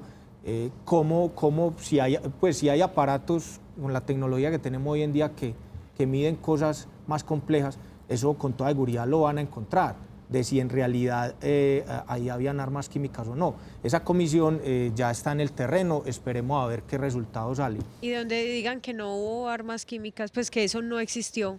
¿Cuál es la represalia a Estados Unidos en este caso, que fue como el que yo directamente... creo que represalias a Estados Unidos no, es simple y llanamente que ellos van a quedar expuestos ante la comunidad internacional, como de hecho el embajador de Bolivia ante las Naciones Unidas en la última reunión del Consejo de Seguridad mostró la foto de Colin Powell, dijo, este señor estuvo sentado aquí mismo justificando hasta la saciedad que Irak tenía armas de destrucción masiva. Y ya todos sabemos qué fue lo que pasó. Y respecto a lo que usted decía, es esa guerra local que se traslada a lo regional y a lo global. Es que en Siria se metió todo el mundo, se metió Hezbollah, que es un grupo chiita libanés, se metió algunos millonarios saudíes metiendo plata para el Estado Islámico, Qatar, se metió Irán, y finalmente se metieron Rusia y ahora se mete Estados Unidos muy de frente. Otro tema que no hemos tocado, Turquía y los kurdos, que es como otro capítulo aparte. Pero párenme aquí, esto ya se me volvió. No. Venga, yo creo que bien complejo todo ese panorama, entendería uno que por eso están metidos en una guerra de poder, además porque es la franja que divide a Rusia de Europa, ¿sí o no? Y se volvió como, digamos, es chévere, metámonos en esto porque ahí estamos todos metidos. Me voy más allá, y también el terrorismo, las explosiones de los trenes, o sea, lo que supuestamente toda esta cultura representa. Pero ¿por qué, por ejemplo, un Venezuela no es una amenaza? Se fue para Irán. O si es importante políticamente. Sí, lo quiero meter en el tema porque vimos a un Maduro, a un Chávez haciendo acercamientos con iraníes, con iraquíes, no sé con quiénes. Se va y busca pues por allá donde uno dice, oye, está en contra de la tendencia. Lo que pasa es que actualmente en el tema de Siria, pues aunque creo que una noticia que vi que Maduro creo que va a mandar unos voluntarios, pero pues no sé, en realidad no creo que eso incline mucho la balanza en el tema de la guerra de Siria. Venezuela obviamente, pues todos sabemos que son las primeras reservas. No estoy hablando del petróleo que se está extrayendo y explotando actualmente, estoy hablando de reservas. Está comprobado ya que tienen más reservas que Arabia Saudita. Se dice que las reservas de Arabia Saudita oscilan en los 270.000 millones de barriles. Venezuela tiene 300.000 millones de barriles. Es decir, el tema del petróleo de Venezuela va para largo y el tema de qué vaya a pasar con Venezuela también va para largo, como el tema de Siria va para largo. O sea, es decir, nadie lo quiere resolver. En geopolítica, de pronto la corta duración, pues, o mirar las cosas en periodos cortos de tiempo, a veces es complejo. ¿Por qué? Porque en la geopolítica hay que mirar a muy largo plazo. Pero yo le hago una pregunta. ¿Cuánta gente ha muerto en Siria? Uy, un montón. Espere que yo le tengo la cifra por acá. O sea, esto se está volviendo un genocidio, ¿sí? Por parte de un Estado. Esto es un genocidio, pero cantidades. Es una guerra que inició como guerra civil, se volvió una guerra regional y prácticamente hoy es una guerra con actores globales. Y nadie se mete. Israel, por ejemplo, no hemos tocado el tema de Israel, por ejemplo. Sí, pero entonces allá usted no ve los boinas azules o los cascos azules. O sea, nadie no. De los que se maten. No, y además de que estudien el patrimonio histórico de la humanidad, porque han acabado con ciudades hermosísimas. Palmira. Palmira, por ejemplo. No la suya, Germán. La Palmira de allá. Y dadas esas reservas petroleras que tiene Venezuela, ¿no sería de contemplar que en algún tiempo esa guerra que se está viviendo en Siria se traslade acá a Sudamérica, Venezuela? En ese acomodo geopolítico de China, Rusia y Estados Unidos. Pues hagamos fuerza para que no, porque necesariamente si eso pasa, nosotros vamos a estar metidos, ya sea como bases de apoyo o lanzaderas hacia Venezuela o recibiendo algún tipo de, no sé, vamos a tener daños pues colaterales. ¿Cuáles son sus datos? 470.000 muertes dicta el Centro Sirio para la Investigación Política y hay 5 millones, más de 5 millones de personas que habían huido del territorio desplazados. sirio. Desplazados, sí, Desplazados. señor. Es En que su mayoría sí la mujeres y sufriendo. niños. Sí. Pues hombre, que uno como muy pensativo con todo esto. Sí, Nacho, un tema largo y complejo. Esperemos que no nos toque. Muy enredado. Ay, no, qué susto. Hay posibilidades de que se despierte, pues lo que muchas personas se preguntan es de esa tercera guerra mundial. ¿Es el inicio o no? Incluso analistas lo están como más o menos ya visualizando. ¿Por qué? Porque es que aquí, ojo, que aquí hay muchos actores metidos. Y Israel, por ejemplo, aunque Israel dice que no tiene armas nucleares, pero sí las tiene. O sea, ellos dicen que no, pero las tienen. Israel, por ejemplo, si se siente atacado, podría llegar a responder de una manera desproporcionada. Y lo mismo que Estados Kim Unidos. Jong-un, como nunca he podido aprenderme el nombre. A Kim Jong-un. También le pone el botoncito cuando le dé la gana. Exacto. Y el que ataca es al vecino y lo destruye en 2 segunditos. Lo que pasa es que en ese caso, los que más sufren son Corea del Sur y Japón. Y en el caso de una, como están aquí hablando de una tercera guerra mundial, que qué susto. Uy, por Dios, esto sería una... Pero, o sea, es casi que... Destrucción total. Se imagina. Sí, porque usted imagina, pues, y fuera Rusia de eso, tirando misiles para un lado, Estados Unidos devolviendo. No hay medias tintas, es que con todo el poderío que tienen estas Y potencias. no solamente el poderío y además los egos que representan cada personaje, porque es que cuál de todos quiere mostrar más su poder. Lo que pasa es que no se dio esa guerra en la Guerra Fría, en este momento, ¿será que sí se podría dar? Porque si hubo egos, como dice Yasmina, después muy frente lo que dice, en la Guerra Fría, eso era el top de los egos. Lo que pasa es que ahora hay un agravante mayor y es que el poder destructivo de las armas de ahora no son el mismo poder. Es decir, Del 80. la bomba de Hiroshima y Nagasaki es una papeleta que tiran en diciembre aquí, pues, en comparación con lo que podría pasar. Con lo que tienen las potencias actualmente. O sea, cuando hablo de potencias es Estados Unidos, Rusia y China. Es decir, en caso de que se desate todo ese arsenal, hay lo que se llama destrucción mutua asegurada y se cargan, como decimos, se cargan el planeta entero. No por proactivamente las explosiones, sino una cosa que llama el invierno nuclear. Sí, claro. Acaba con la vida en el planeta. No, los sobrevivientes serán muy pocos. Entonces, eso es el tema complejo en Siria que ojalá no suceda porque es que ahí ya estamos jugándonos la suerte todos. Hombre, muchas gracias por habernos acompañado. Un tema difícil de digerir, sobre todo porque requiere de mucho conocimiento. Y lo que dice nuestro invitado es que son culturas, por Dios, con tanta religión metida ahí que no entiende uno nada. Chiitas, sunitas y ahí para abajo. Kurdos. Se dividen en cantidades de cosas. Claro, porque es que es una disputa tanto religiosa como de ideologías y territorial. ¿Cuánto lleva esta disputa? Sí. Desde el año 0. La de... Chiitas, La del kurdos, Medio Oriente. sunitas. Medio Oriente, Esto no es de antier. No, la de sunitas y chiitas fue una pelea por la sucesión del profeta. Es decir, yo a mis alumnos se los digo un poco, puede causar resquemor, pero si Mahoma hubiese tenido un hijo hombre en vez de haber tenido una hija mujer, muy posiblemente los califas no hubiesen cuestionado pues al heredero.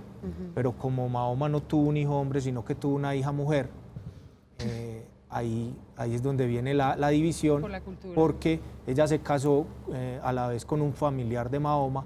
O sea, él a la vez era yerno y era sobrino. Él a la vez. Ali a la vez. Ali, esposo de Fátima, hija de Mahoma.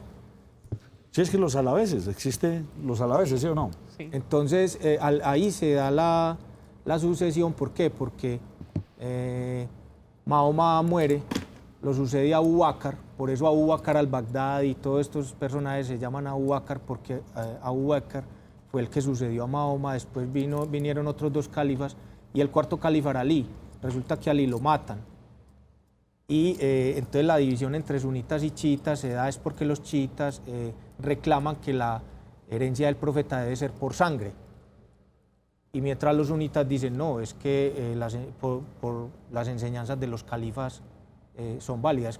Más o menos traspolándolo al cristianismo es como si Jesucristo, pues perdónenme, de pronto voy a poner el ejemplo, es imaginario, si Jesucristo hubiese tenido una hija y la hija se hubiese casado, entonces los seguidores de Cristo, los apóstoles, que en este caso pues los califas de los sunitas, le hubiesen disputado a ese yerno de Jesucristo la sucesión. Y yo les voy a recomendar un libro, No me dispares, que ya estoy muerto, creo que es, no sé si lo ha leído. Y cuentan cómo todos los judíos que estaban en Rusia se van desplazando por toda Europa y terminan en Israel. Pero entonces empieza uno a decir, uy, pero entonces ¿quiénes son los judíos? ¿Quiénes son los árabes? ¿Quiénes son los otros? Y empiezan toda esa guerra. ¿Quiénes son los buenos? ¿Quiénes son los malos? Y todos se juntan en la misma ciudad y son varias celebraciones distintas y uno se va leyendo este libro, que es una novela interesante pero compleja de leer. Muchas gracias por habernos acompañado. Muchas gracias a ustedes por invitarme. Pausa y volvemos. Pero antes, yo le tengo una porque recomendación. Tranquila, que ya Ay, la es que- vi, pues, Ajá, hay veces se me acelera. Pausa, porque tenemos que hacer una pausa, un fin de semana para irnos a pasear. ¿A dónde? Al Hotel Portón de Occidente, Nacho. Es que no se me podían quién va quedar para sin allá? esa recomendación, porque es que estamos muy Duro se está cerquita de... atragantando. No, ya Duber no va. A solo 40 minutos del municipio de Medellín está este gran hotel para que disfrute en familia de descanso y diversión con los niños, y para grandes, Hotel Portón de Occidente en San Jerónimo. Completas instalaciones, una gran zona húmeda. Podrías hacer tu reserva en el 302-255-2737 o a través de nuestras redes sociales Hotel Portón de Occidente en San Jerónimo.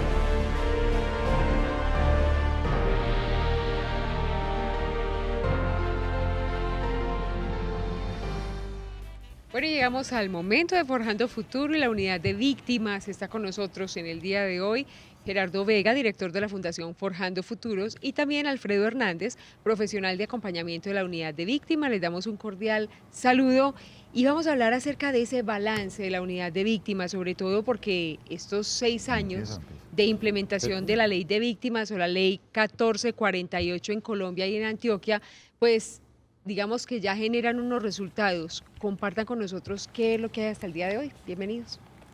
Muchas gracias. Buenas noches. Bueno, los resultados. Durante la implementación de la ley de víctimas 1448, que inició en el 2011, al día de hoy se han entregado 792.500 indemnizaciones en todo Colombia. Para Antioquia se han entregado 204.062 indemnizaciones, en un equivalente de 1.335.000 millones de pesos en la indemnización, teniendo en cuenta que una cosa es la indemnización y otra cosa es la reparación integral. Estamos casi que en el 10% entonces, ¿o qué? 8-9% aproximadamente. 8-9%, bueno. Cerca, ¿Y cuánto porque lleva esto? ¿Cuánto arrancó todo esto? En el 2011. Bueno. Hay que tener en cuenta que antes atrás había... ¿La reparación de víctimas total va a tardar cuántos años? Depende del presupuesto, depende de la voluntad política del gobierno que esté. Pero al ritmo que vamos hoy. Al ritmo que vamos hoy, pues sería en cuánto, vamos en un 10%, faltarían 10 veces más al mismo tiempo. Y llevamos del 2011 acá, llevamos 7 años. Sin contar que ya estuvo, que había una parte del 2008 que era la reparación administrativa que se hizo con la ley 975. Recordarán que ustedes, el presidente Uribe, en su época, siendo gobernante, siendo presidente, se creó la ley de justicia, la reparación administrativa en un contexto de la ley de justicia y paz, la ley 975. Ok, Germán. Bueno, pero no se puede perder la esperanza. No, Pues hay que mantenerla. Hay que ganar voluntad en el Congreso de la República y en el nuevo gobierno después de que haya este proceso electoral para que se comprometan con ese dinero para las víctimas. Y presupuesto, ¿eso cuánto requeriría? Más o menos. Recursos. En estos momentos llevamos 5 billones de pesos invertidos en la indemnización en los 6 años. En el 8%, 8-9%, o sea que necesitan 50 billones. No ve, mucho más. Más porque más. solamente indemnización. Y depende de las... Falta reparación. Depende del tipo de indemnización que sea del hecho victimizante que se indemnice. No todo es plata tampoco. No todo es plata ni todos tienen los mismos topes. Inclusive se podría aclarar, por ejemplo, el apoyo que se le ha hecho por parte de la unidad a los municipios, a los entes territoriales, hay un monto significativo. Todo lo que se ha entregado en temas de ayudas humanitarias para las familias que se encuentran en la etapa de asistencia, se están asistiendo y esa inversión no juega en la reparación. Todos los proyectos de infraestructura social y comunitaria, el tema de las indemnizaciones, el tema de todos los proyectos agropecuarios, los esquemas especiales de acompañamiento y la construcción de centros regionales. Esto ha llevado en el solo Antioquia a una inversión de 2 billones de pesos. Muy bien. Hermano. Bueno, no, quería hablar, Nacho, cuando usted decía de que ojalá no se acabe el presupuesto ni todas esas cosas, porque es que hay que aclarar, Gerardo y Alfredo, que esa reparación es personas que sufrieron el conflicto armado en carne propia o son familiares de personas que fallecieron, fueron víctimas del conflicto indirectamente. Es por eso que es importante aclararle a las familias que una cosa es ser víctima directa, otra cosa es ser víctima indirecta. Ajá. Y primero se deben de indemnizar las víctimas directas, es decir, violencia sexual, mina antipersonal, un secuestro. Estas son víctimas directas y requieren su indemnización de manera prioritaria. Las que somos víctimas indirectas, de alguna manera, pues se requiere esperar otro momentito. Y en el caso de restitución de tierras, es gente que le quitaron la tierra y le están devolviendo la tierra a sus legítimos dueños. No es que se la están quitando a los que las tienen bien habidas. ¿O no, Gerardo? A sus legítimos dueños y a los herederos, ¿no? La ley establece que los hijos, la esposa, podrán hacer la reclamación también cuando ya no existe el cónyuge. Yo creo que de todas maneras es importante que el Estado tenga claro y los nuevos gobernantes tengan claro que esos hechos de violencia empobrecen la gente. Empobrecen a la gente porque le toca trasladarse de un lugar a otro, porque pierde el que era el proveedor de la casa, el que trabajaba, el hijo mayor o el esposo. tienen que desarraigarse de colegios, de trabajo, tienen que buscar nueva vivienda. La violencia siempre empobrece a la gran mayoría de la población. Por eso la reparación económica, bien que haya justicia, bien que haya verdad, garantías de no repetición, pero también que haya la reposición económica, la reparación económica, porque se han empobrecido con esos hechos. Tenemos un caso que nos envió la señora Juana María desde el municipio de Turbo a través de la línea de WhatsApp y le decimos a doña Juana María que tenemos respuesta para ella. Buenas tardes, doña Juana María. Doña Juana María se encuentra incluida por desplazamiento forzado, un hecho que ocurrió en Turbo en 1996. En el registro se encuentra incluida con su esposo y su hijo. Ella ya fue evaluada y no presenta carencias en sus componentes de alojamiento y de alimentación. A ella se le notificó el 22 de marzo de 2017 que su etapa de asistencia ya culminó y sigue la etapa para la reparación. Doña Juana María no se encuentra documentada, por lo tanto, se requiere que se acerque al punto de atención para organizar la documentación. Y es pertinente aclarar que aunque yo me documente y tenga todos los documentos precisamente en regla, eso no significa que automáticamente va a llegar la indemnización. Se requiere que todos estemos documentados para que se aplique ya el auto 206 en donde se va a priorizar a las familias de acuerdo a su vulnerabilidad. ¿Una víctima del conflicto armado aún puede declarar su hecho victimizante ante la unidad? La ley establece que cuando hay hechos de fuerza mayor o caso fortuito, casos cuando la persona permanecía amenazada, estaba por fuera exiliada, estaba secuestrada, ¿cierto? Siempre y cuando justifique que dentro de los 2 años siguientes a la ocurrencia del hecho no pudo declarar. Entonces pueden hacerlo ahora, pueden hacerlo, acercarse a cualquiera de las oficinas de frente y ya la unidad evaluará. Si fue. Y le hago una pregunta complementaria porque me parece interesante. ¿Y qué hacer con las disidencias? Si las disidencias en este momento generan nuevos desplazados, sí, o lo que estamos viendo con el tal Guache o Guacho no he podido con este señor. ¿También pueden entrar o ya esto es otro caso diferente? Estas personas pueden entrar desde luego, pueden entrar como víctimas, sí, las causadas por ellos o los causadas por... O sea, esto no ha perdido, no sé, o sea, esto sí. No. Desafortunadamente la violencia en el país no ha parado. Eso es, hay unas disidencias, está el ELN, están grupos paramilitares, está la fuerza pública que en ocasiones, desafortunadamente, que no debería ser así, también causa hechos. Entonces le corrijo la pregunta. Todas las personas también que sean desplazadas por Bacrim, porque ya todos están yendo para el negocio, ¿estos también están incluidos ahí?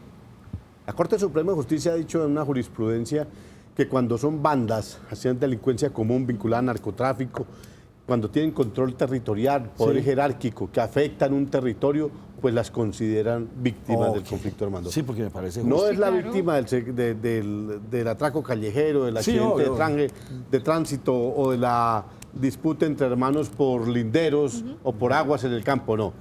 Esas tiene otro procedimiento para... Es de banda. Es de banda, correcto. Germán.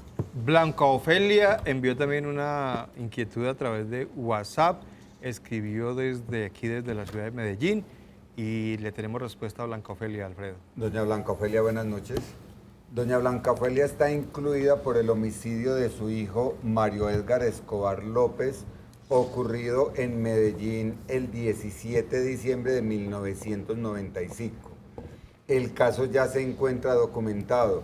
Los destinatarios para recibir la indemnización son precisamente su madre, quien va a recibir el 50%, y sus hermanos, que van a recibir el 50% posterior. Y es de aclarar que esta indemnización se va a realizar a partir del presupuesto que tenga el Estado en cada año. Y como lo hemos aclarado, a partir del auto 206 se van a priorizar las familias de acuerdo a su vulnerabilidad. Gerardo, ¿cuántas personas hay detrás de todo esto? O sea, ¿cuántas personas trabajan para que todo esto se pueda dar? Es que estamos hablando de más de 8 millones de personas, ¿sí o no? O sea, es una unidad que tiene oficinas en todas las capitales y en algunas regiones. En el caso de Antioquia son en 3 regiones, ¿cierto? El Urabá, la otra parte de los otros 110 municipios y el Magdalena Medio. Muy bien, ampliemos esto. Antioquia tiene 125 municipios, de los cuales están distribuidos en tres unidades de atención. La unidad de Antioquia, la unidad del Magdalena Medio y la unidad del Urabá Darién. En Antioquia tenemos 112 municipios. El Urabá Darién tiene 10 municipios y el Magdalena Medio tiene 3 municipios.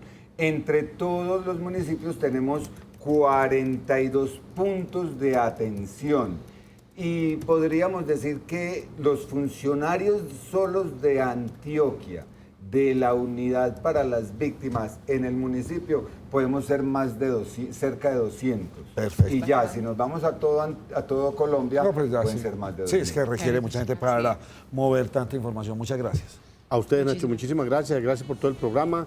Quedamos pendientes de seguir atendiendo desde nuestras oficinas de manera gratuita a las víctimas del conflicto armado.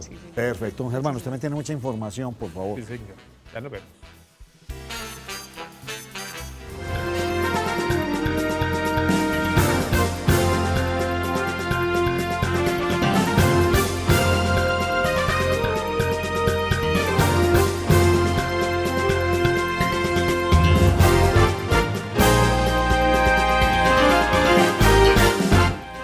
¿Qué tal? Buenas noches, soy Germán Mendoza, bienvenidos a Cosmovisión Noticias. Prepárese porque el 24 de abril habrá día sin carro y sin moto en la ciudad de Medellín. La jornada irá de 7 de la mañana a 7 de la noche. Están exentos vehículos con 3 ocupantes y motocicletas con parrillero. Este 24 de abril será el día sin carro y sin moto en la ciudad de Medellín, esto para celebrar el Día de la Tierra. Efectivamente, en el marco del Día de la Tierra, una de las acciones adicionales que vamos a realizar es que ese día será el día sin carro y sin moto en nuestra ciudad. La medida aplicará y realizaremos nosotros los controles como Secretaría de Movilidad desde las 7 de la mañana del día martes 24 de abril hasta las 7 de la noche del mismo martes. Esto se realizará en Medellín y en sus 5 corregimientos. Hay algunas excepciones como los vehículos que tengan 3 ocupantes, incluyendo el conductor, y las motos que lleven el parrillero. Vehículos de emergencia y los requeridos para la atención de siniestros, siempre y cuando se encuentren demarcados y con identificación permanente. Vehículos particulares y oficiales que usen gas natural vehicular o energía eléctrica, siempre y cuando estén debidamente acreditados. Vehículos de transporte público, vehículos de transporte especial debidamente acreditados ante la autoridad competente, demarcados con identificación permanente, motocicletas que presten servicio de asistencia jurídica por parte de aseguradoras legalmente establecidas, de domicilios, de mensajería o que transporten mercancía y acrediten la pertenencia de una empresa certificada. Quienes sean sorprendidos incumpliendo la medida tendrán una sanción económica. El INDER de Medellín habilitará 3 rutas seguras el día sin carro en la capital antioqueña para los ciclistas que quieran salir ese día utilizando ese vehículo. Estas rutas seguras son la calle Colombia, la avenida San Juan y el sector comprendido entre el puente de Barranquilla y la Aguacatala. Y en ese orden de ideas y en un trabajo conjunto con la Secretaría de Movilidad hemos definido 3 rutas seguras para que la ciudadanía pueda hacer sus desplazamientos en medios de transporte como bicicleta o patines, el día del día sin carro, enmarcado dentro de la celebración que hacemos del Día de la Tierra. En ese orden de ideas hemos definido 3 rutas seguras, como les decía. La primera va en la calle San Juan, desde la 79 hasta la 65. Ahí tendremos acompañamiento personal de la Secretaría de Movilidad y por supuesto de los gestores de nuestras ciclovías del INDER, de nuestras vías activas y saludables, y tendremos también, ya les conté la de San Juan, tendremos en la calle Colombia igualmente desde la carrera 80 hasta la carrera 65 e igualmente desde el puente de Barranquilla por toda la autopista sur hasta el puente de la Aguacatala. Como les digo, estas 3 rutas seguras tendrán acompañamiento permanente de la Secretaría de Movilidad. Nosotros hacemos una pequeña pausa, pero ya regresamos con más Cosmovisión Noticias. Ya estamos de regreso, muchas gracias por continuar con nosotros. El embajador de Estados Unidos en Colombia, Kevin Whitaker, aseguró que su país prestará apoyo a Colombia y Ecuador para tratar de dar con el paradero de alias Guacho, jefe de las disidencias de las FARC. Yo creo que lo más importante en eso son varias cosas. Uno, que lo coordinamos a través del gobierno de Ecuador y de Colombia. Lo que quiere Ecuador, van a someter sus pedidos a través de la embajada que tenemos nosotros en Quito. Yo he manifestado mi voluntad, estoy listo para ayudar a Colombia en esos esfuerzos ya bien coordinados con Ecuador. En los pormenores yo creo que es importante mantener eso en reserva por el momento. En los barrios Manrique y Aranjuez de Medellín y los municipios de Puerto Triunfo y La Unión fueron capturados 5 integrantes de la banda delincuencial Los del Páramo. Estas personas, según las autoridades, extorsionaban a floricultores del municipio de La Unión por hasta 100.000 pesos mensuales. En un operativo adelantado en las últimas horas por la Policía de Antioquia en los barrios Manrique y Aranjuez de Medellín y en los municipios de Puerto Triunfo y La Unión, fueron capturadas 5 personas señaladas de pertenecer a la banda delincuencial Los del Páramo. 3 hombres, 2 mujeres. A una de ellas se le incauta 243 paquetes de marihuana prensada y estos individuos tenían intimidados a todos los floricultores de La Unión, quienes por persona extorsionaban y le sacaban a cada uno 100.000 pesos. Entre los capturados se encuentra alias Saúl, un desmovilizado del bloque Magdalena Medio de las Autodefensas. Los capturados deberán responder por los delitos de extorsión y tráfico y porte de estupefacientes. La confrontación armada entre bandas delincuenciales en el Bajo Cauca antioqueño deja hasta el momento 14 personas muertas en menos de 3 días. Los casos más preocupantes ocurrieron en Tarazá y en Zaragoza. Los 14 homicidios que se presentaron en el departamento de Antioquia desde el pasado sábado hasta el día de ayer dejó en evidencia la falta de presencia por parte de las autoridades en algunos lugares del departamento, especialmente en el Bajo Cauca, donde tan solo en 72 horas se presentaron 8 muertes violentas. Pueden estar seguros ustedes que aunque se han presentado situaciones complejas, como usted lo mencionaba, por ejemplo, en el Bajo Cauca, pues estamos seguros que con las medidas que se han tomado, las tropas y los policías que se encuentran en la jurisdicción, en el área, muy pronto estaremos controlando los desplazamientos, la muerte de líderes y estamos seguros que vamos a dar cuenta de estos delincuentes. De igual manera, en el municipio de Zaragoza, las autoridades reportaron un triple homicidio, 2 en Caucasia y otro en el Bagre. Algunos de ellos son combatientes de estos grupos, otros lamentablemente han sido personas de la región que han sido vinculadas a veces por desinformación o sencillamente pues que son víctimas por los actos irracionales de estos delincuentes. Hasta la fecha el departamento de Antioquia presenta un aumento del 33,5% en los homicidios comparados con 2017. El alcalde de Medellín, Federico Gutiérrez, le pidió al IMPEC y al Ministerio de Justicia que le ayuden en el traslado de las personas que están detenidas en las estaciones de policía de la ciudad, ya que el hacinamiento supera el 308%. Tras las cifras dadas a conocer por la Personería de Medellín, en las que deja ver que las estaciones de policía de la ciudad presentan un aumento en promedio del 308% en cuanto a personas detenidas, el alcalde de Medellín, Federico Gutiérrez, indicó que se viene trabajando con el Ministerio de Justicia para tomar medidas. Ya en algún momento se habían trasladado muchas de esas personas a centros penitenciarios, no solo en la ciudad, sino en el resto del país, pero de nuevo las cárceles están llenas. Y está llena las estaciones de policía, que no deberían ser cárceles, y las condiciones en las que ellos están, esto no son condiciones buenas. Pero eso es debido también a la operatividad que hemos tenido en la ciudad para ir detrás de esas estructuras criminales. El primer mandatario municipal indicó que ya se ha pedido ayuda al IMPEC para que reciba muchos de estos detenidos en las cárceles nacionales y de igual manera precisó que el ministro de Justicia se comprometió a abrir nuevos cupos en centros penitenciales que serán abiertos próximamente. Hacemos una nueva pausa, pero ya regresamos con toda la información deportiva en Cosmovisión Noticias. Hola, buenas noches y bienvenidos a la información deportiva. Empezamos hablando del deporte más bello de nuestro país o el que más gloria le ha dado a nuestro país y vamos al Tour de los Alpes porque Iván Ramiro Sosa, la revelación del ciclismo en Colombia, es el nuevo líder del Tour de los Alpes, en donde en la segunda etapa que se disputó precisamente este martes se quedó con la fracción otro colombiano, el señor Miguel Ángel López.